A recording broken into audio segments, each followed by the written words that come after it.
World Bank and the IMF chiefs to discuss Ukraine's rebuilding phase with Shmyhal, Marchenko on April 21, 2022. World Bank President David Malpass and International Monetary Fund Managing Director Kristalina Georgieva will meet with Ukrainian Prime Minister Denis Shmyhal and Ukrainian Finance Minister Serhii Marchenko to discuss further financial aid. The relevant statement was made by CNN, and Ukrinform correspondent reports.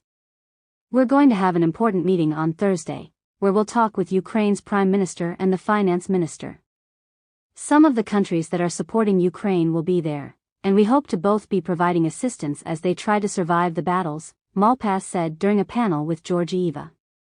In his words, the meeting will look at how a rebuilding phase for Ukraine could be done most effectively.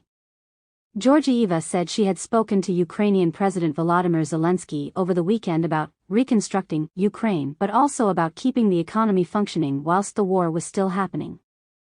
She stressed there was a duty to support Ukraine during the next couple of months, and doing so would require more financial aid than had already been given. "We have provided $1.4 billion in emergency financing, but more would be necessary, and it would be a great investment over the next couple of months to keep the economy functioning and prevent inflation shooting up," Georgieva noted. A reminder that, on February 24, 2022, Russian President Vladimir Putin initiated a full-scale invasion of Ukraine. Russian troops are shelling and destroying the key infrastructure facilities, launching missile and air strikes on Ukrainian cities and villages, torturing and murdering civilians.